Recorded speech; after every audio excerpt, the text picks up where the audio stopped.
मज़ाक़ में कूड़ ॻाल्हाइणु कीअं। अल्हम्दुलिल्लाहि रब्बिल आलमीन वस्सलातु वस्सलामु अला ख़ातमिन नबिय्यीन अम्मा बअद फ़अऊज़ु बिल्लाहि मिनश शैतानिर रजीम बिस्मिल्लाहिर रहमानिर रहीम। मज़ाक़ में कूड़ ॻाल्हाइणु कीअं। दुआए अत्तार या रब्बे मुस्तफ़ा जेको बि मुकमल रिसालो मज़ाक़ में कूड़ ॻाल्हाइणु कीअं पढ़ी या ॿुधी वठे उनखे हमेशा हमेशा सच ॻाल्हाइण जी तौफ़ीक़ अता फ़रमाए ऐं उनखे माउ पीउ समेत बेहिसाब जन्नतुल फ़िरदौस में दाख़िला नसीब फ़रमाए। आमीन बिजाहे ख़ातमिन नबिय्यीन सल्लल्लाहु अलैहि वसल्लम। दुरूद शरीफ जी फ़ज़ीलत।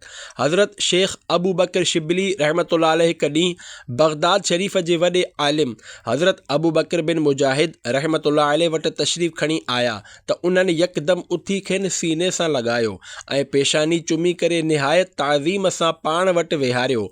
हाज़रीन अर्ज़ कयो, या सय्यदी, अव्हां ऐं अहले बग़दाद काल्ह ताईं हिन खे दीवानो चवंदा रहिया, पर हाणे इन्हनि जी एतिरे क़दुरु ताज़ीम छो?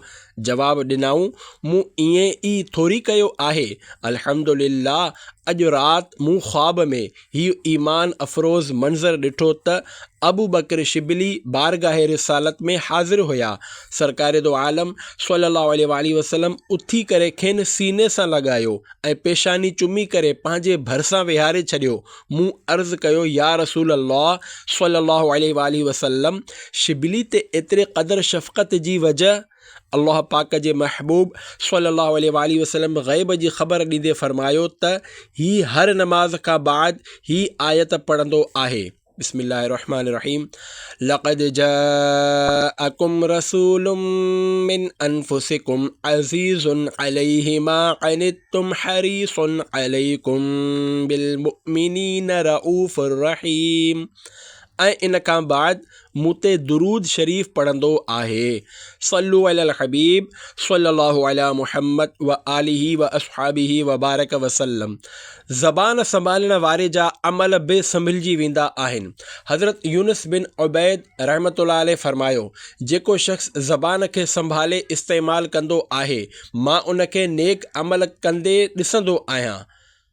प्यारा प्यारा इस्लामी भाइरो, जेको ज़बान खे सोच वीचार खां बग़ैर कैंची वांगुरु हलाईंदो आहे त उन जी ज़बान मां कूड़, ग़ीबत, चुगली, अलाए छा छा निकिरंदो आहे। घणो ॻाल्हाइण वारे जो खिलण मज़ाक़ मस्ख़री खां बचणु ॾाढो मुश्किल हूंदो आहे।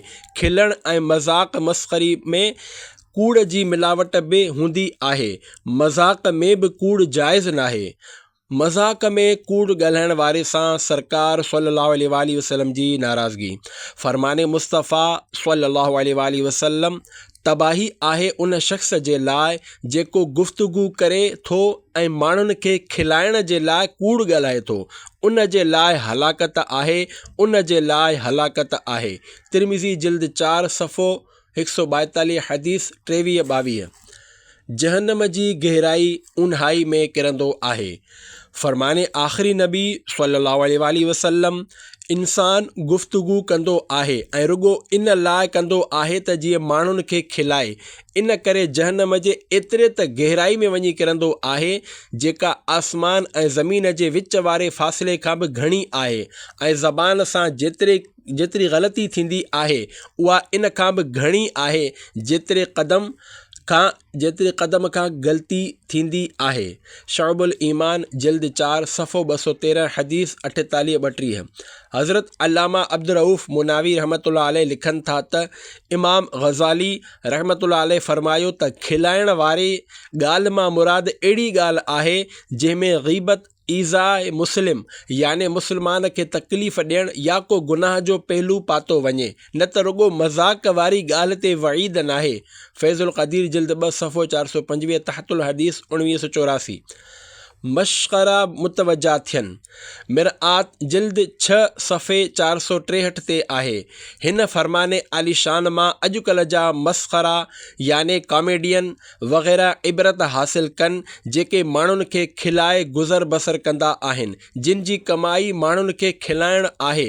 हिन हदीस जे हिस्से ज़बान जे करे जेतिरी ग़लती जे हवाले सां आहे, पेरनि जे तिरकण खां ज़बान जो तिरकण घणो ख़तरनाक आहे, छो त पेरनि जे तिरकण सां सिर्फ़ु बदन ज़ख़्मी थींदो आहे, पर ज़बान जे तिरकण सां दिलि, जान, ईमान ज़ख़्मी थी वेंदो आहे।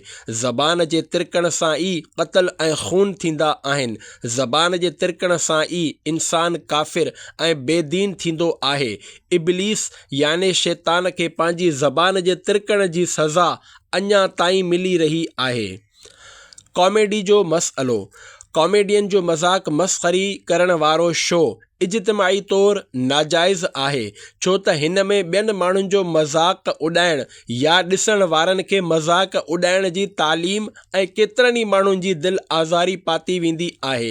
ईअं ई फ़हिश याने बेहयाई ते मुश्तमिल हरकतुनि जो इस्तेमालु बि इशारे किनाए में थी रहियो हूंदो आहे। फिक्स माण्हुनि जी ग़ीबत या उन्हनि जे मजबूरियुनि जो मज़ाक उॾाइण बि आम हूंदो आहे। जेको मौजूदु हूंदा आहिनि ऐं जेके ग़ैर मौजूदु हूंदा आहिनि उन्हनि जी शिकिल ऐं सूरत जो बि मज़ाक उॾायो वेंदो आहे ऐं ग़ीबत सां गॾोगॾु बहतान जूं सूरतूं बि साम्हूं ईंदियूं रहंदियूं आहिनि। केतिरनि ई जॻहियुनि ते मआज़ल्लाह कुफ़्र बि निकिरी वेंदो आहे। मतिलबु त इन्हनि तमामु कमनि खां ख़ाली हुजणु घणो मुश्किल आहे। इन करे अहिड़े प्रोग्राम ते नाजाइज़ जो हुकुम हूंदो। अहिड़ो शो करणु, कराइणु, ॾिसणु, ॾेखारणु, उन जी उजरत वठणु ॾियणु, हिन जी वीडियो ऑडियो ॿुधणु, ॿुधाइणु, इन करे वायरल करणु त माण्हू ॾिसनि ऐं ॿुधनि वग़ैरह हराम ऐं जहन्नम में वठी वञण वारो कमु आहे। सल्लू अलल हबीब सल्लल्लाहु अला मुहम्मद वालिही व सहाबिही वबारक वसल्लम। आख़िरत जे कम में जल्दी करणु घुरिजे। मक्की मदनी आका मदीने वारे मुस्तफ़ा सल्लल्लाहु अलैहि वसल्लम इरशाद फरमायो, हर शइ में इत्मिनान सां कमु करणु सुठो आहे सिवाइ आख़िरत जे कमनि में। अबू दाऊद जिल्द 4 सफ़ो 335 हदीस 481। हदीस जी शरह याने दुनिया जे कम में देरि करणु सुठो आहे, छो त थी सघे थो उहो कमु ख़राबु हुजे ऐं देरि करण में उन कम जी ख़राबी मालूम थी वञे ऐं असां इन खां परे रहूं। पर आख़िरत जे कम त चङो ई हूंदो आहे। हिन खे मौक़ियो चांस मिलंदे ई करे वठो, छो त देरि करण में थी सघे थो मौक़ियो ज़ाया थी वञे।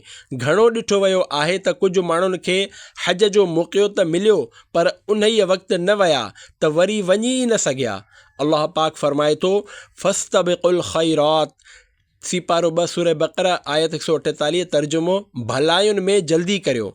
शैतान ख़ैर जे कम में याने नेक कम में देरि कराए आख़िर में इन करण खां रोके छॾींदो आहे।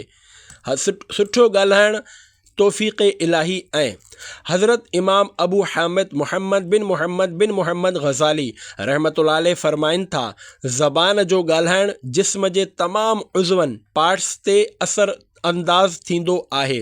सुठो ॻाल्हाए त अल्लाह पाक जी तौफ़ीक़ ऐं बुरो ॻाल्हाए त ज़िल्लत ऐं रुसवाई। मिनहाजुल आबिदीन उर्दू सफ़ो 142, मिनहाजुल आबिदीन सफ़ो 65। लफ़्ज़नि जी हिफ़ाज़त कयो। कंहिं चयो आहे, ख़यालनि जी हिफ़ाज़त कयो, ही लफ़्ज़ बणिजी वेंदा आहिनि। लफ़्ज़नि जी हिफ़ाज़त कयो, ही अमाल बणिजी वेंदा आहिनि। अमाल जी हिफ़ाज़त कयो, ही किरदार बणिजी वेंदा आहिनि। किरदार जी हिफ़ाज़त कयो, ही सुञाणप बणिजी वेंदा आहिनि। ॿियनि वटि बि ज़बानूं आहिनि। पंहिंजी ज़बान खे ॿियनि जे ऐबनि सां ख़राबु न कयो, छो त ऐब तव्हांजा बि आहिनि ऐं ज़बानूं ॿियनि वटि बि आहिनि। इन ॻाल्हि में का भलाई नाहे। मुसलमाननि जा पहिरियां ख़लीफ़ा हज़रत सैयदना अबू बकर सिद्दीक़ रज़ी अल्लाहु अन्हु फरमाइनि था, इन ॻाल्हि में का भलाई नाहे जंहिंजो मक़सदु अल्लाह पाक खे राज़ी करणु न हुजे। हिलियतुल औलिया जिल्द 1 सफ़ो 71। सुठे अंदाज़ में भिकारी सॾे सवाबु कमायो। सुठे अंदाज़ में पुकारे सॾे सवाबु कमायो। चपनि सां सीटी जे आवाज़ कढी कंहिंखे सॾणु या मुतवजे करणु सुठो अंदाज़ नाहे। मालूम हुअण जी सूरत में बहितर ही आहे त नाले या कुनियत सां पुकारियो जो सुन्नत आहे। जेकॾहिं नाले जी ख़बर न हुजे त उन इलाइक़े जे उर्फ़ मुताबिक़ मुहज़ब अंदाज़ में सॾियो वञे। जॾहिं बि कंहिं मुसलमान खे पुकारियो वञे त उन जी दिलि ख़ुशि करण जो सवाबु माणण जी नियत सां चङे खां चङो अंदाज़ अपनायो। नालो बि पूरो वरितो वञे, पर पिणु मौक़े जी मुनासिबत सां आख़िर में लफ़्ज़ अदा या साहिब वग़ैरह जो बि इज़ाफ़ो हुजे। हज कयो अथसि त हाजी जो लफ़्ज़ बि शामिलु कयो वञे। कंहिंजे पुकारण सॾण ते जवाब तौरु लब्बैक चवणु। जंहिंखे पुकारियो वियो उन जे लाइ बहितर ही आहे त उहो लब्बैक याने मां हाज़िर आहियां चए। बहरहाल मौक़ियो महल ॾिठो वञे, ईअं न थिए जो अव्हां जे लब्बैक चवण सां साम्हूं वारो कंफ्यूज़ घबराइजी वञे। अल्हम्दुलिल्लाह, दावत इस्लामी जे दीनी माहौल में कंहिंजे सॾण ते कॾहिं कॾहिं जवाब तौरु लब्बैक चयो वेंदो आहे, जेको ॿुधण में तमामु सुठो लॻंदो आहे ऐं इन सां मुस्लमान जे दिलि में ख़ुशी दाख़िल थी सघे थी। आला हज़रत रहमतुल्लाह अलैह जा वालिद साहिब हज़रत अल्लामा नक़ी अली ख़ान रहमतुल्लाह अलैह लिखनि था, जेको पाण सल्लल्लाहु अलैहि वसल्लम खे पुकारींदो हो त जवाब में लब्बैक याने हाज़िर आहियां फरमाईंदा हुआ। सुरूर क़ुलूब सफ़ो 182। अल्लाह पाक जे सभ खां आख़िरी नबी मुहम्मद अरबी सल्लल्लाहु अलैहि वसल्लम जे पुकारण ते सहाबाए किराम अलैहिम रिदवान जो लब्बैक सां जवाब ॾियणु अहादीस मुबारका में बयानु कयो वियो आहे। हिन खां अलावा हिकु अल्लाह जे वली जे फ़इल सां बि हिन जो सबूत मिले थो, जीअं त किरोड़े हंबलियुनि जे अज़ीम पेशवा हज़रत इमाम अहमद बिन हंबल रहमतुल्लाह अलैह खां पुछण जे लाइ खेनि जॾहिं को पाण ॾांहुं मुतवजे कंदो हो त अक्सर लब्बैक चवंदा हा। मसनून दुआउनि जे मशहूर किताब हिस्न हसीन में आहे, जॾहिं को शख़्स तोखे सॾे त तूं जवाब में लब्बैक चओ। हिस्न हसीन सफ़ो 104। या अल्लाह पाक असांखे मुसलमाननि खे चङनि नालनि सां पुकारे खेनि दिलयुनि में ख़ुशियूं दाख़िल करण वारियूं नेकियूं कमाइण जी तौफ़ीक़ अता फ़रमाए। आमीन बिजाह ख़ातमिन नबीयीन सल्लल्लाहु अलैहि वसल्लम। मज़ाक़ करण वारो नज़रुनि खां किरी पवंदो आहे। मुसलमाननि जा ॿिया ख़लीफ़ा हज़रत सैयदना उमर फ़ारूक़ आज़म रज़ियल्लाहु अन्हु फ़रमाइनि था, जेको मज़ाक़ कंदो आहे उहो माण्हुनि जे नज़रुनि मां किरी पवंदो आहे। इहयाउल उलूम जिल्द 3 सफ़ो 389। पाण में नफ़रत जो हिकु सबबु। हज़रत सैयदना उमर बिन अब्दुल अज़ीज़ रहमतुल्लाह अलैह फ़रमायो, पाण में मज़ाक़ मस्ख़री न कंदा करियो, छो त अहिड़ी तरह भोगनि में दिलयुनि में नफ़रत वेही वेंदी आहे। सीरत इब्न अब्दुल हकीम सफ़ो 114। मज़ाक़ मस्ख़री सां दुश्मनी पैदा थींदी आहे। हज़रत इमाम मुहम्मद बिन मोहम्मद ग़ज़ाली रहमतुल्लाह अलैह फ़रमाइनि था, चयो वञे थो हर शइ जो ॿिज हूंदो आहे ऐं दुश्मनी जो ॿिज मज़ाक़ मस्ख़री आहे। ऐं इहो बि चयो वियो आहे त खिल भोग अक़ल खे खसे वठंदी आहे, दोस्तनि खे जुदा करे छॾींदी आहे। ए प्यारा प्यारा अल्लाह असांखे माण्हुनि जो मज़ाक़ उॾाइण ऐं दिलि ॾुखाइण वारियुनि मश्करियुनि खां बचाए ऐं मुसलमाननि जे एहतराम करण जो जज़्बो नसीब फ़रमाए। आमीन बिजाह ख़ातमिन नबीयीन सल्लल्लाहु अलैहि वसल्लम। सल्लु अलल हबीब सल्लल्लाहु अला मुहम्मद। गुनाह कबीरा जी तारीफ़। सिपारो 27 सूरतुल नज्म आयत नंबर 32 जे हिस्से अल्लज़ीना यज्तनिबून कबाइरिल इस्मि वल फ़वाहिश। तर्जुमो कंज़ुल इरफ़ान। उहे जेके वॾनि गुनाहनि ऐं बेहयायुनि खां बचंदा आहिनि। हिन आयत जे हिस्से जी तफ़सीर में सिरातुल जिनान जिल्द 9 सफ़ो 567 ते आहे, गुनाह उहो अमल आहे जंहिंजो करण वारो अज़ाब जो हक़दार थिए, या ईअं खणी चइजे त नाजाइज़ कमु करण खे गुनाह चवंदा आहिनि। बहरहाल गुनाह जूं 2 सूरतूं आहिनि, हिकु सग़ीरा 2 कबीरा। कबीरा गुनाह उहो आहे जंहिंजे करण ते दुनिया में जल्द जारी थिए, जंहिं ते करण में दुनिया में हद जारी थिए, याने शरीयत जे हुक्म जे मुताबिक़ सज़ा ॾिनी वञे, जीअं क़त्ल, ज़िना ऐं चोरी वग़ैरह, या हिन ते आख़िरत में अज़ाब जी वईद याने सज़ा हुजे, जीअं ग़ीबत, चुग़लखोरी, ख़ुदपसंदी ऐं रियाकारी वग़ैरह। ऐं फ़वाहिश याने बेहयायुनि में हर बुछड़ो ऐं नाज़ेबा क़ौल फ़इल याने बुरी ॻाल्हि ऐं बुरो कमु, ऐं तमामु सग़ीरा कबीरा याने सभई नंढा वॾा गुनाह दाख़िल आहिनि। बाक़ी हिते याने हिन आयत जे हिस्से में फ़वाहिश याने बेहयायुनि मां उहे कबीरा याने वॾा गुनाह मुराद आहिनि जिन जी क़बाहत याने बुराई ऐं फ़साद तमामु घणो हुजे, जीअं ज़िना करणु, क़त्ल करणु ऐं चोरी करणु वग़ैरह। ख़ाज़िन जिल्द 4 सफ़ो 196 197, मदारिक सफ़ो 1181। ख़ुदपसंदी जी तारीफ़। ए आशिक़ाने रसूल, बयान कयल तफ़सीर में गुनाहनि जे तज़किरे में ख़ुदपसंदी जो बि ज़िक्र कयो वियो आहे। ख़ुदपसंदी खे अरबी में उजब चवंदा आहिनि। मकतबतुल मदीना जे 352 सफ़नि ते मुश्तमिल किताब बातिनी बीमारियुनि जी मालूमात सफ़े 36 खां 37 ते उजब याने ख़ुदपसंदी जी तारीफ़ हीअं लिखियल आहे: पंहिंजे कमाल, मिसाल तौरु इल्म या अमल या माल जे पंहिंजे तरफ़ निस्बत करणु ऐं इन ॻाल्हि जो ख़ौफ़ न हुअणु त खसिजी वेंदो, ॼण त ख़ुदपसंद इंसान नेमत खे मुनइमे हक़ीक़ी याने अल्लाह पाक जे तरफ़ मनसूब करणु ई विसारे छॾींदो आहे। याने मिलियल नेमत, मिसाल तौरु सिहत या हुस्नो जमाल या दौलत या ज़हानत या ख़ुश इल्हानी, ख़ुश आवाज़ या मनसब वग़ैरह खे पंहिंजो कारनामो सम्झी वठणु ऐं इहो विसारे वेहणु त सभु अल्लाह पाक जी ई महिरबानी आहे ऐं अल्लाह पाक जॾहिं चाहे ॾिनल कमालियत या अता कयल ख़ूबी वापसि बि वठी सघे थो। 70 साल जा आमाल बर्बाद।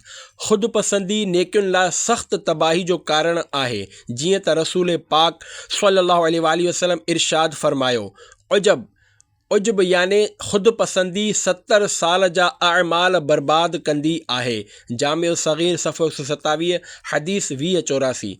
गुनाह खां बे वॾो जुर्म। मदीने जे ताजदार सल्लल्लाहु अलैहि वसल्लम ख़ुदपसंदी जी तबाह कारियुनि खां ख़बरदार कंदे फरमायो: जेतोणीकि तव्हां खां को गुनाह न थिए, पर मूंखे तव्हां ते गुनाह खां बि वॾे जुर्म जो ख़ौफ़ आहे ऐं उहो उजब आहे याने ख़ुदपसंदी। शोबुल ईमान जिल्द 5 सफ़ो 453, हदीस 72-55। हिन मुबारक फ़रमान में पाण करीम सल्लल्लाहु अलैहि वसल्लम उजब खे तमामु वॾो गुनाह क़रार ॾिनो आहे। ॿिए कंहिं बि ज़ाहिरी ऐं बातिनी गुनाह खां बचणु हर मुसलमान ते लाज़िम आहे, जीअं त अल्लाह पाक क़ुरान पाक जे सिपारे 8 सूरतुल अनआम आयत नंबर 120 में इरशाद फरमाए थो: बिस्मिल्लाहिर्रहमानिर्रहीम, वज़रू ज़ाहिरल इस्मि व बातिनह। तर्जुमो कंज़ुल इरफान। ऐं ज़ाहिरी ऐं बातिनी सभु गुनाह छॾे ॾियो। ख़ुदपसंदी जी अहम वज़ाहत।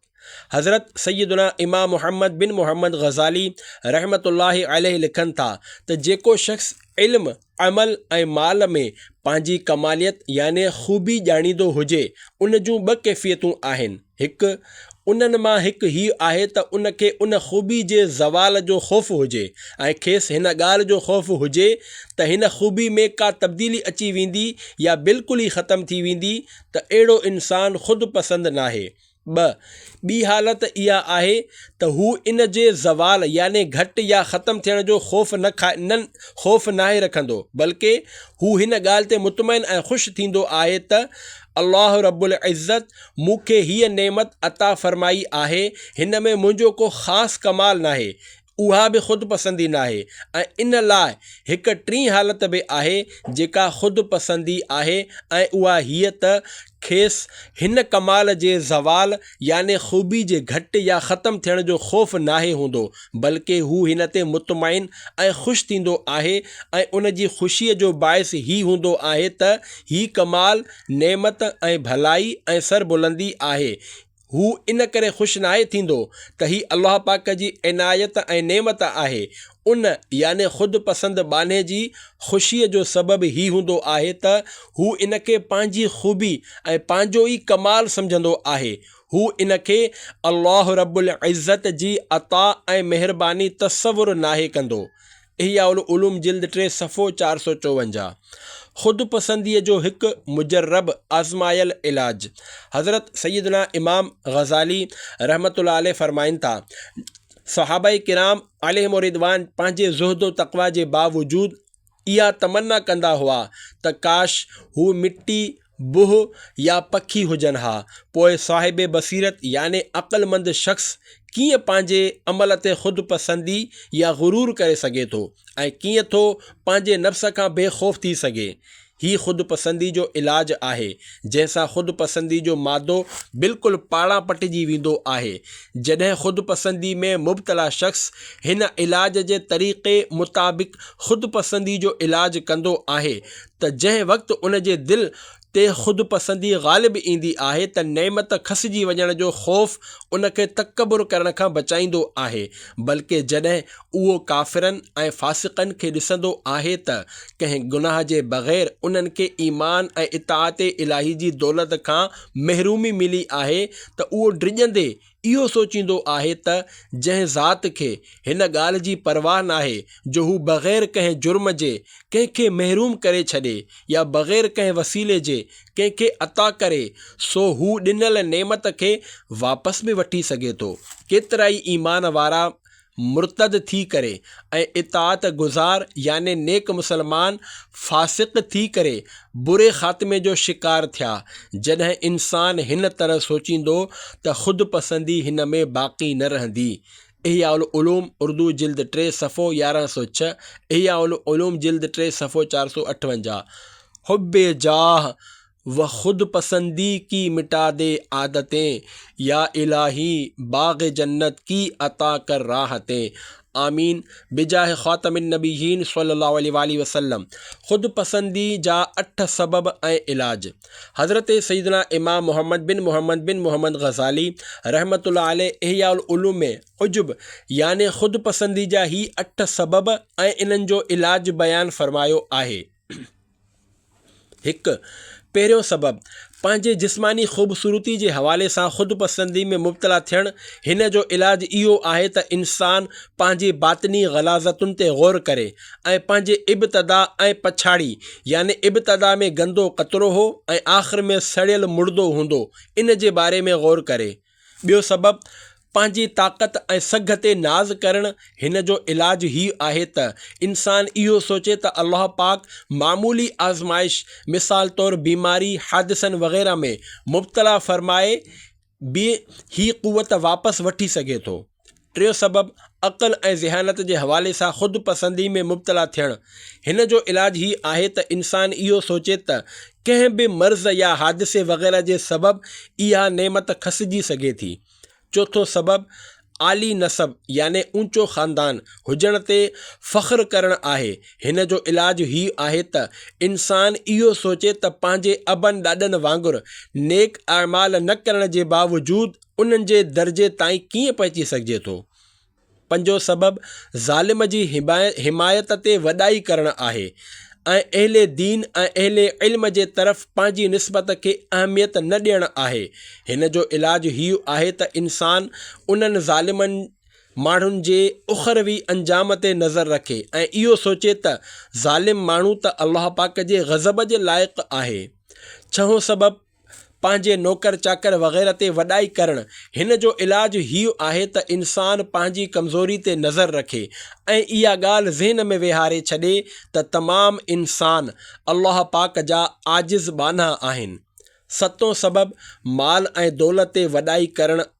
हिन जो इलाज ही आहे त इंसान माल ऐं दौलत जे आफ़तुनि, इन जे हुक़ूक़ ऐं इन मां पैदा थींदड़ फितननि खे साम्हूं रखे।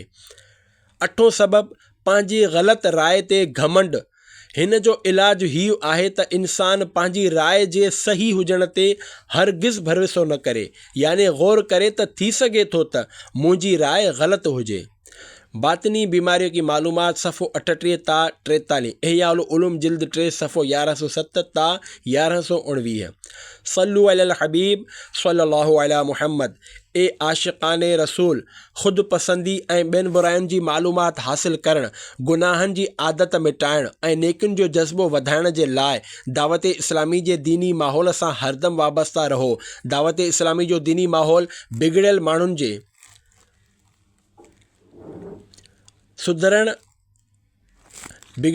सुधरण जो ज़रियो इन जी हिकु मदनी बहार अव्हां खे ॿुधायां थो। लाहौर पंजाब जो हिकु नौजवान खेॾण जो निहायत शौक़ीन हो। सुबुह खां शाम ताईं रांदि रूंद रुगो रांदि ई उनजो कमु हो। संदसि वालिद साहिबु जेको हिकु मस्जिद में इमाम बि आहे, उहो उनखे ॾाढो सम्झाईंदो हो, पर ही मुड़ंदो ई न हो। रांदि जो शौक़ु एतिरो त वधी वियो जो हाणे माअज़ अल्लाह जुआ बि खेॾणु शुरू करे ॾिनी।